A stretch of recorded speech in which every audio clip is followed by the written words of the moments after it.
Yes sir. सो आज जो है, आज का जो टॉपिक रहेगा वो टॉपिक क्या रहेगा? टॉपिक आज का है टॉपिक 2 आज होने वाला है। दो हो चुके हैं ना, टॉपिक 2 हो चुके हैं।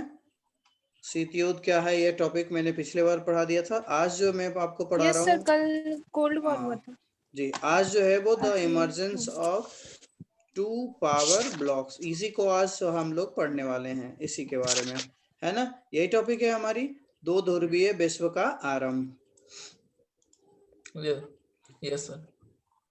अब यहाँ से हम लोग स्टार्ट करेंगे, तो इसको सबसे पहले जो रीड करने वाले हैं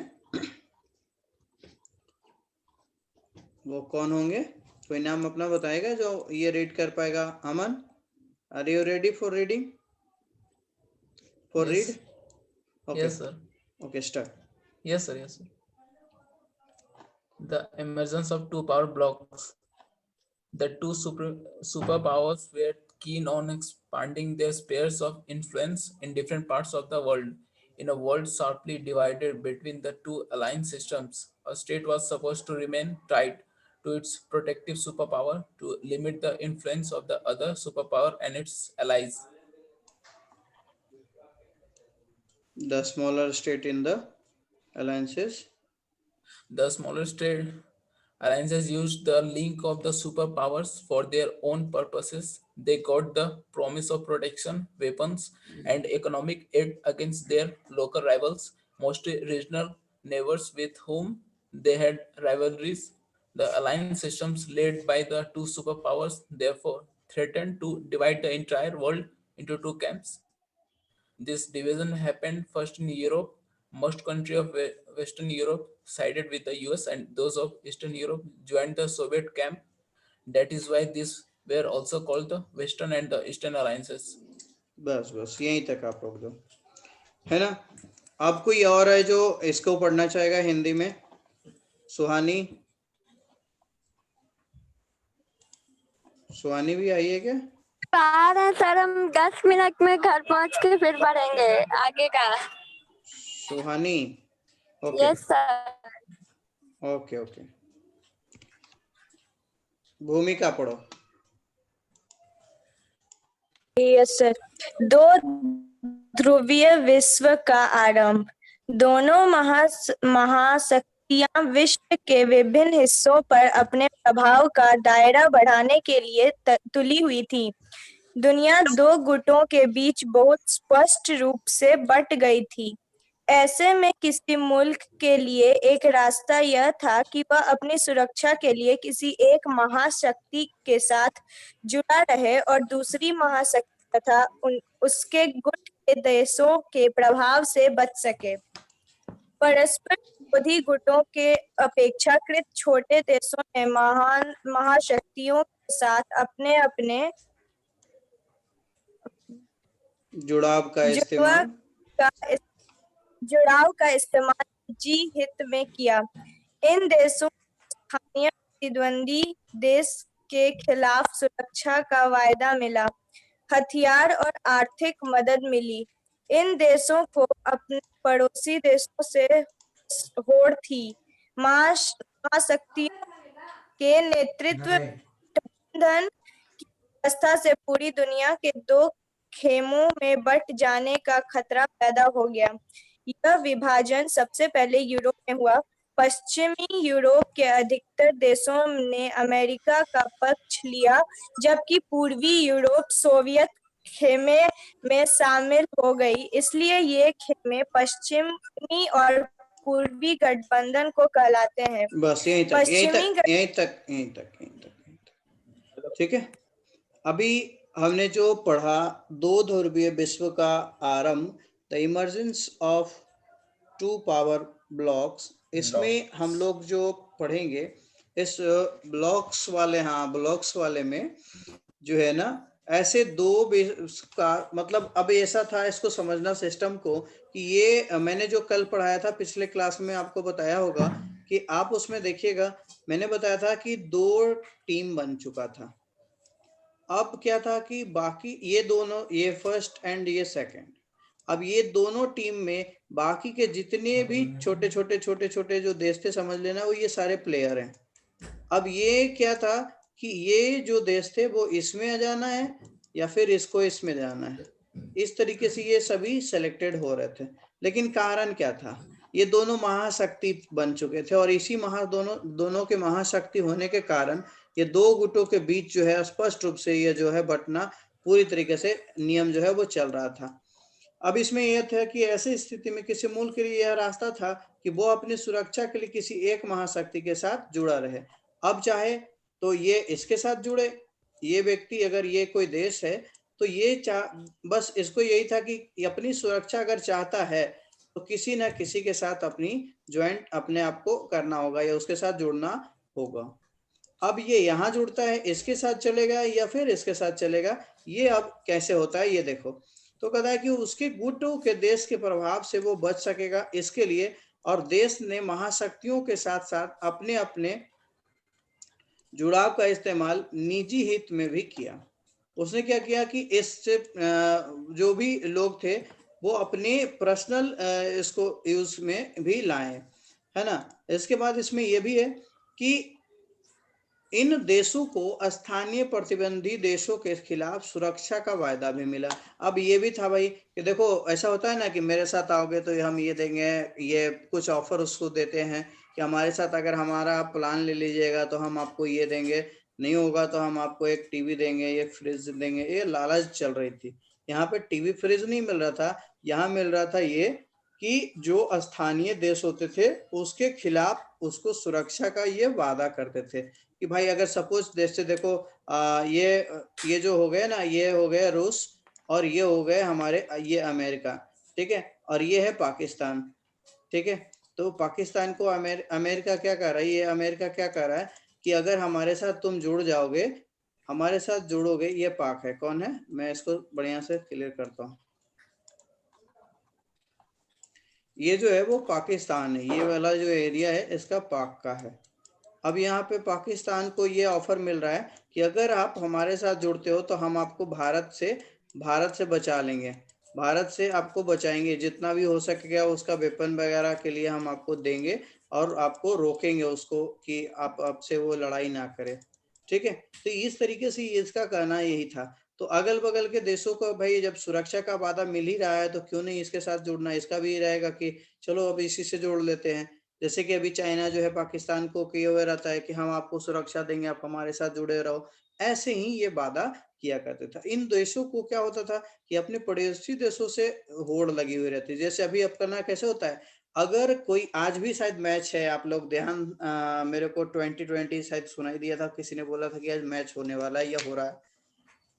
अब मैचेस हो रहे हैं तो ये मैचेस को इतना ज्यादा इंटरेस्ट लोग या फिर इंटरटेन नहीं करने वाले। यही अगर कहा जाए कि आज पाकिस्तान और भारत का T20 मैच है, ठीक है, T20 जो है आज भारत और पाकिस्तान के बीच है। देख लो, लोग सवेरे छुट्टी लेंगे दफ्तर में और यहाँ डायरेक्टली आके टीवी पे लग जाएंगे, ये कौन आज जीतने वाला है ना। तो ये सिचुएशन ऐसी हो चुकी थी कि वहां पे हर कोई ये होड़ हो गए जीत की भाई। लेकिन ऐसे में ये भी था कि भारत के पास कितनी शक्ति हो गई, हमारे पास इतनी ही शक्ति है तो हम भी चाहेंगे कि और ज्यादा हमारे पास इससे इससे ज्यादा हो सके, हमारा फैले, हमारे पास ज्यादा से ज्यादा पावर रहे ताकि हम इसको जो है डरा सके। और ये भी चाहेगा वही कि भाई हमारी इतनी शक्ति हो गई, इसने भी ये ले लिया। अब जैसे राफेल आया ना अपने भारत में, तो ये भी चाहेगा कि हम भी राफेल ले लें, तो हमारा तो भारत से अभी अब कमजोर हो चुके हैं, तो अब ये भी कुछ और बढ़ा लेगा। इस तरीके से कहा अच्छा राफेल ले लिया तो रुक हम और कुछ ले लेते हैं, तो ये जो है और बढ़ा रहा है। मतलब ये मैं नहीं बोला कि ये भारत और ये पाकिस्तान के बीच लड़ाई हो रही है, मैं यहाँ पे आपको ये बता रहा हूँ कि इन देशों में ये जो है वो बड़े बड़े देशों की तुलना नहीं करते, ये सिर्फ अपने आसपास पड़ोसियों की तुलना करते हैं। ठीक वैसे ही जैसे कि आपके ठीक घर वाले के बगल वाले जो पड़ोसी होते हैं, अगर फ्रिज ले लिया हो और आपको इस गर्मी में फ्रिज आपके घर में नहीं है तो आप जरूर इस धनतेरस में फ्रिज खरीदने वाले हो, ठीक है। ये सिचुएशन होती है। महाशक्तियों के नेतृत्व में गठबंधन की व्यवस्था पूरी दुनिया के दो खेमों में बढ़ जाने का खतरा पैदा हो गया। अब इस तरीके से क्या हो रहा था कि अगर इस तरीके से लोगों को लगा कि भाई अगर कुछ देश इसमें शामिल हो रहा है, कुछ देश इसमें शामिल हो रहा है, तो ये तो फिर तृतीय विश्व युद्ध का कारण बन जाएगा। तो मतलब जड़ जो है वो शुरू कर देगा, क्योंकि तृतीय विश्व युद्ध जो होगा अगर होता है तो 2 युद्ध तो पहले से हो चुके हैं, इसके परिणाम सभी लोग देख भी चुके हैं। और ये गुट जिस तरीके से बनते जा रहा है ये तो एकदम फिक्स है कि अगली बार फिर से लड़ाई होने वाली है। तो ऐसे में ये 2 गुट, लेकिन फिर भी ये 2 गुट बन चुका था ऑलरेडी। और क्या था, इस विभाजन का नाम भी था पहले जो था, एक पश्चिमी यूरोप के अधिकतर देशों ने जो किया था वो अमेरिका का पक्ष ले लिया। जितने भी पश्चिमी यूरोप के जो देश थे वो अमेरिका का पक्ष में थे, अमेरिका का फेवर कर रहे थे। किसका फेवर कर रहे थे, किसका फेवर कर रहे थे, कोई बताएगा? अमेरिका का। अमेरिका। अमेरिका। ओके, और जब पूर्वी यूरोप जब सोवियत संघ के खेमे में शामिल होते पूर्वी यूरोप जो है वो सोवियत संघ के खेमे में शामिल हो गया, इसलिए ये खेमे जो है वो पश्चिमी और पूर्वी गठबंधन भी कहलाते हैं। अब आपसे अगर क्वेश्चन पूछ दे कि पूर्वी और पश्चिमी गठबंधन किसे कहते हैं, ये क्वेश्चन है, लिख लो। ये क्वेश्चन है यहाँ पे कि पश्चिमी और पूर्वी गठबंधन किसे कहते हैं, तो आप इसकी कहानी यहाँ से आप बना सकते हो। ठीक है, तो पश्चिमी और पूर्वी गठबंधन किसे कहते हैं, ये क्वेश्चन लिखिएगा।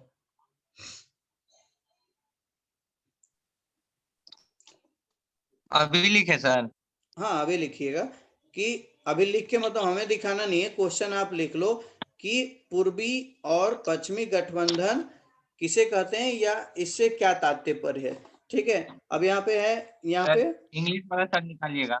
हाँ यहाँ पे इंग्लिश वाले देख लीजिए, मैं आपको बता दे रहा हूँ, है ना। इंग्लिश वाले में हो जाएगा वेस्टर्न एंड ईस्टर्न अलायंस, है ना। What is western and eastern alliance, पूर्वी और पश्चिमी गठबंधन, या सॉरी पूर्वी और पश्चिमी गठबंधन, हाँ सही है, पूर्वी और पश्चिमी गठबंधन किसे कहते हैं।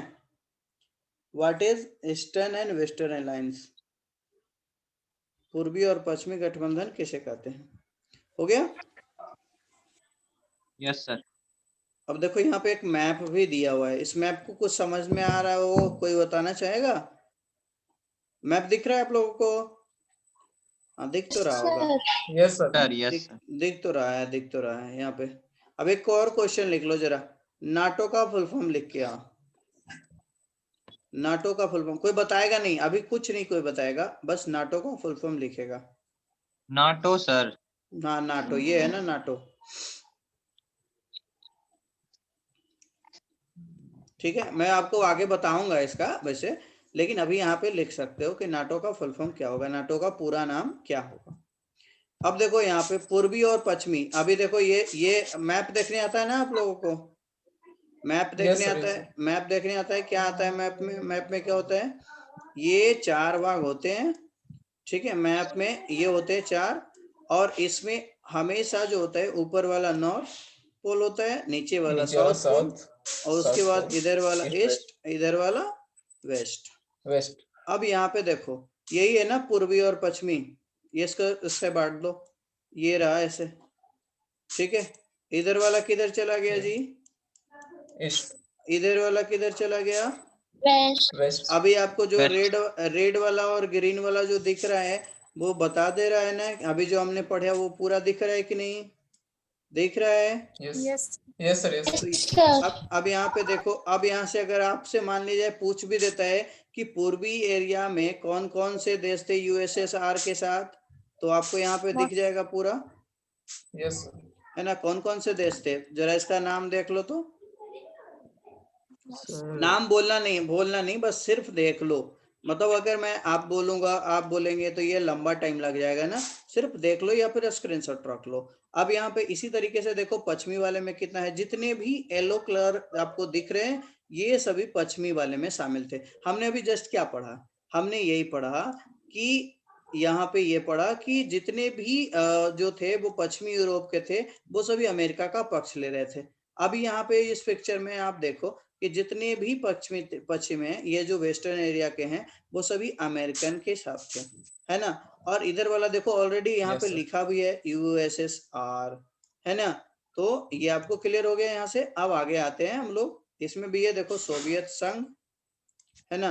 और इधर वाले में कहाँ लिखा हुआ है, इधर वाले में कहाँ लिखा हुआ है, पश्चिमी जर्मनी यहाँ पे है ना, ये पश्चिमी एरिया देखो ये, तो ये Yes, sir. सभी ये किधर थे, अमेरिका का पक्ष ले रहे थे, तो यहाँ पे यूएस लिख दीजिए, नहीं लिखा हुआ है तो ऐसे भी आप समझ चुके हो मेरे ख्याल से, आपको कोई दिक्कत नहीं होगा। कोई दिक्कत है क्या किसी को? No, sir. नहीं होना चाहिए, ठीक है। अब हम लोग इसमें इसके नीचे आने वाले हैं, तो अगर कोई और आगे पढ़ना चाहता है तो वो पढ़ सर एक सकता है। क्वेश्चन है सर। हाँ, क्वेश्चन पूछिएगा अभी आपका। हाँ आयुष।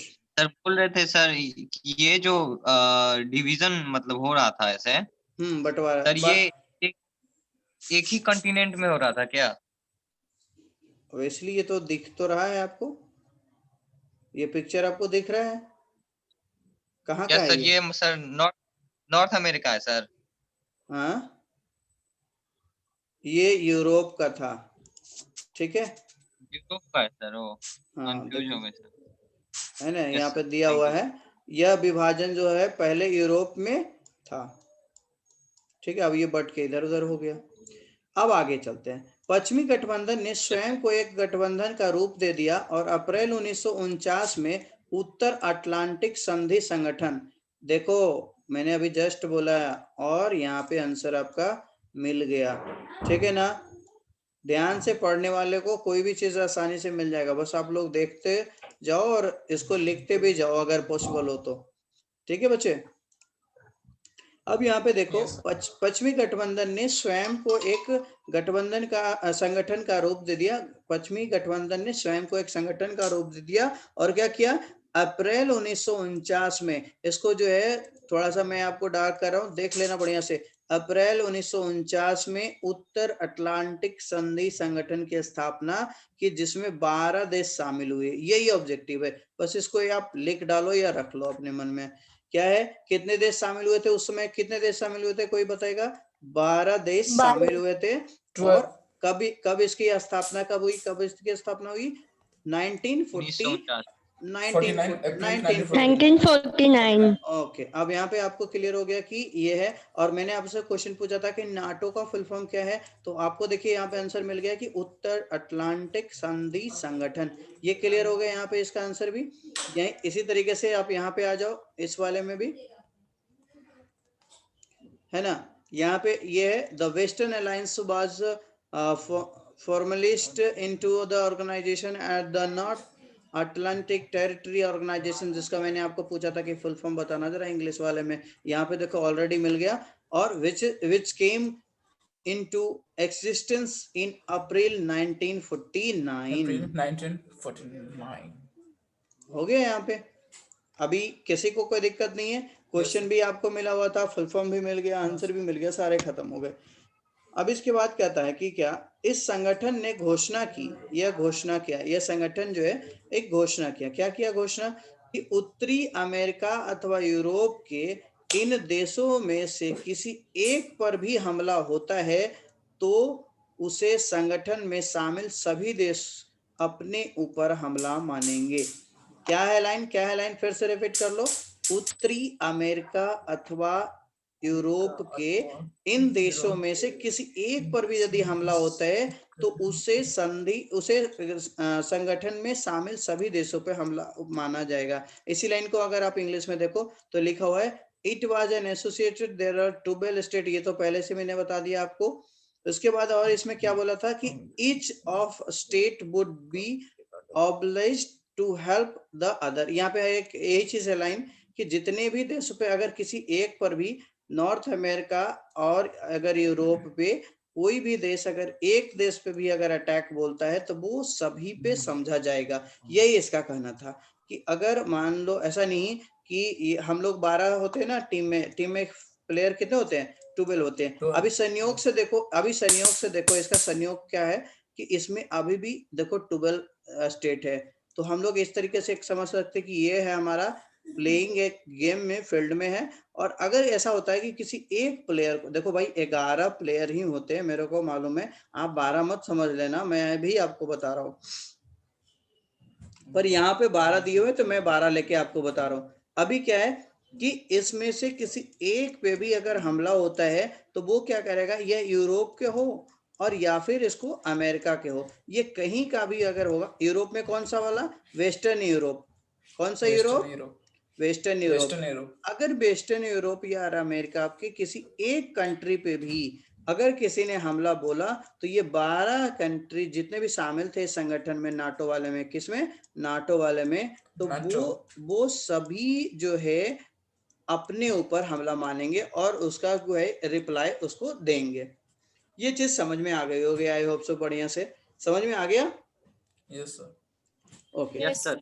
अब आगे है क्या कि नाटो में शामिल हर देश एक दूसरे की मदद करेगा। ये पहले ही बोला, मैंने बता दिया। क्या बताया? कि each of these state would be obliged to help the other, other. है ना?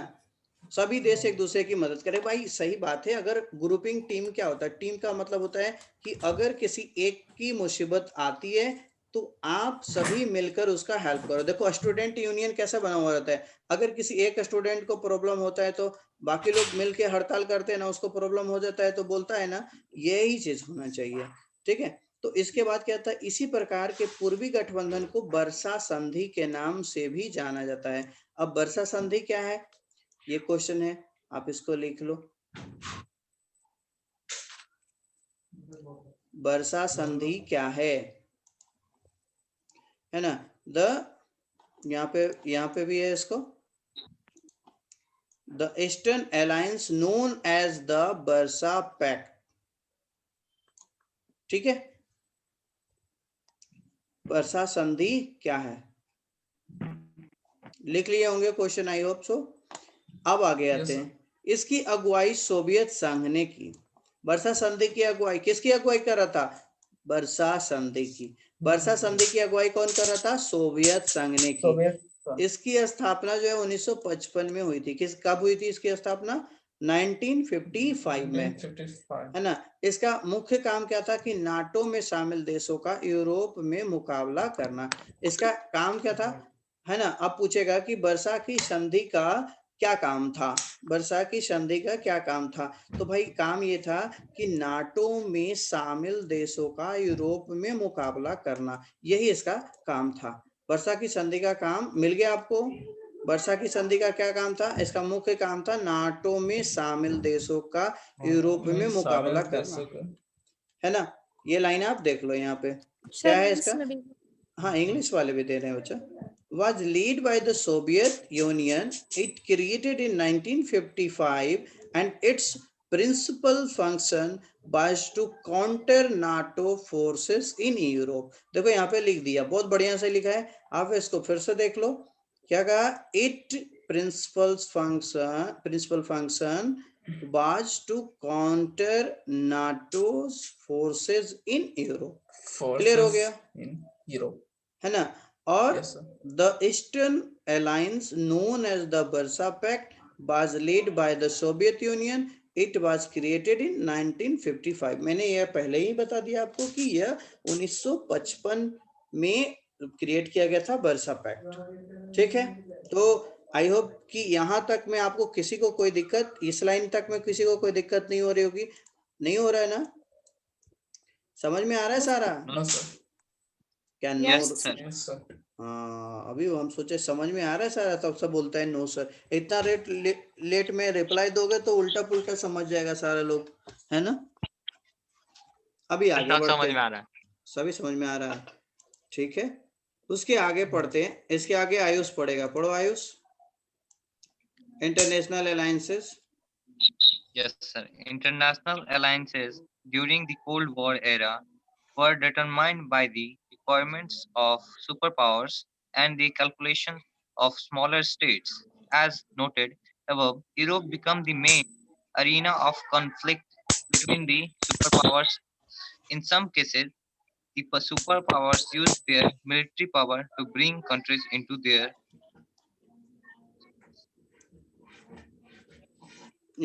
respective alliance. respective alliances. Soviet international interventions in East Europe provide an example. The Soviet Union used to use its influence in Eastern Europe backed by the very large presence of its armies in the countries of the region. to ensure that the eastern half of Europe remained within its sphere of influence. In East and Southeast Asia and West Asia, Middle East, the United States built an alliance system called the Southeast Asian Treaty Organization and the Central Treaty Organization. आगे And China responded by having close Communist China responded by having close relations with with regional religion, countries such as regional countries such as North Vietnam. Vietnam, Korea, बस and Iraq. यहीं तक रुक जाओ यहाँ तक। इसके बाद देखते हैं कि यह आगे तक चलने वाला है क्या। ओके, तो इसमें आ जाते हैं। थोड़ा सा लंबा लगेगा तो मैं इसको यहाँ पे एंड कर देता हूँ तो ज़्यादा बढ़िया रहेगा।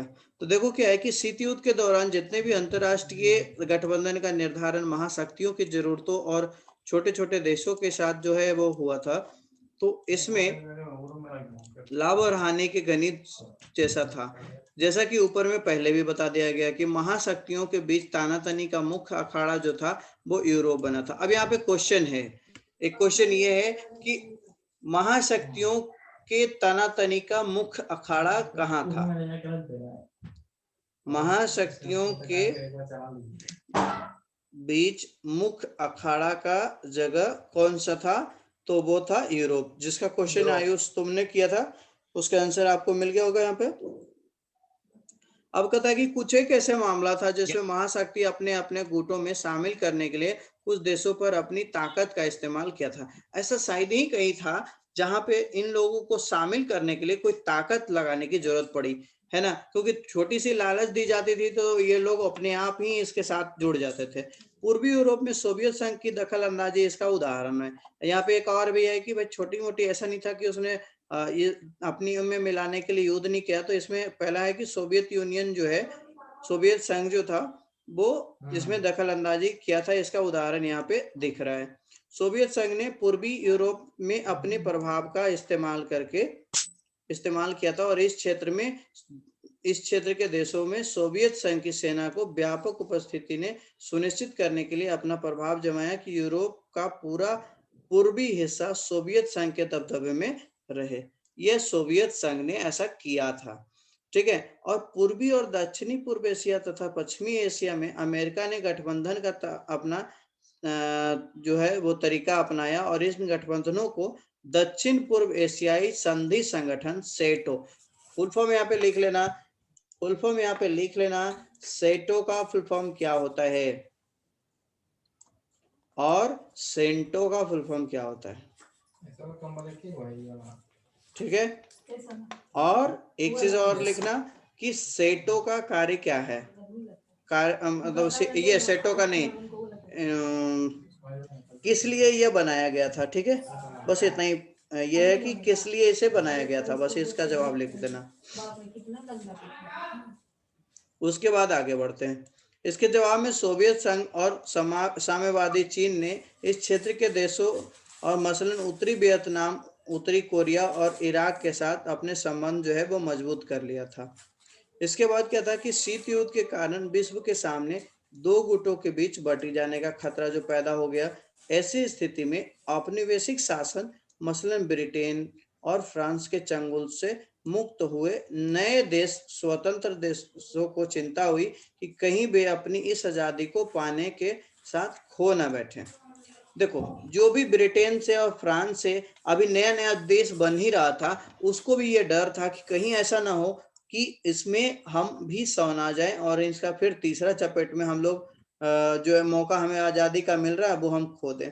गठबंधन में भेद पैदा हुए और बड़ी जल्दी ही उनमें दरार भी पड़ गई और इस तरीके का क्वेश्चन हुआ और इसमें बहुत ही जल्दी जो है इसका रिएक्शन भी दिख गया। साम्यवादी चीन जो था वो 1950 के दशक के उत्तरार्ध में ही सोवियत संघ से अनबन हो गई चीन के साथ और 1969 में इन दोनों के बीच एक भूभाग पर आधिपत्य को लेकर छोटा सा भी युद्ध हो गया। इन दोनों के बीच किन के बीच? सोवियत संघ और चीन के बीच। बहुत अच्छा। सही से सुन रहे हो बच्चा, बहुत बढ़िया। तो 1950 के दशक में ऐसा हुआ कि छोटी बहुत जो उत्तरार्ध में हुआ इलाका, और 1969 में इनके दोनों के बीच झगड़ा हो गया। इस दौर की एक महत्वपूर्ण घटना जो था वो गुटनिरपेक्ष आंदोलन का विकास भी था। इस दौर की सबसे जो महत्वपूर्ण घटना, इंपॉर्टेंट जो घटना घटी वो क्या था?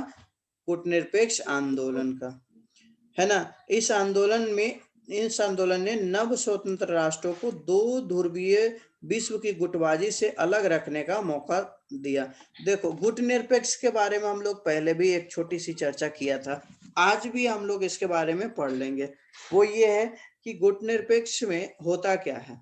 लोगों ने क्या किया, एक दो जो टीम बने हुए थे, कैप्टन बने हुए थे, पता है ना, मैंने बताया था आपको कि एक अमेरिका का था, एक यूएस का था, और एक यूएसएसआर का, यूएसआर, है ना। तो इसमें ना जाके इसने, और यहाँ पे क्या था, भारत का ये बहुत बड़ा रोल था यहाँ पे, और इसने गुटनिरपेक्ष बनाया था,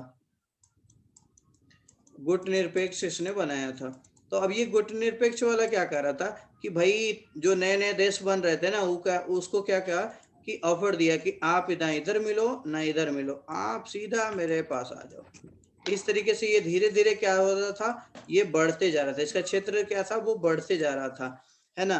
तो इसका विकास भी कहीं ना कहीं चीन को जो है थोड़ी आहत पहुंचाई, और ये दोनों आपस में थोड़ी बहुत अनबन करने के कारण नव स्वतंत्र राष्ट्र को दो ध्रुवीय विश्व की गुटबाजी से अलग रखने का जो ये मौका पाया गुटनिरपेक्ष वाला, वो सफल हो रहा था अपने रणनीति में, है ना। तो इसके आगे जो है हम लोग नेक्स्ट जानेंगे, क्योंकि अभी टाइम इसका खत्म हो रहा है, तो हम लोग नेक्स्ट वीडियो में इसके आगे की बात एक कर क्वेश्चन है लेंगे। हाँ, आप लोग क्वेश्चन पूछिए, मैं यहाँ पे इसको जो है सर। एंड कर रहा हूँ, 1 सर मिनट।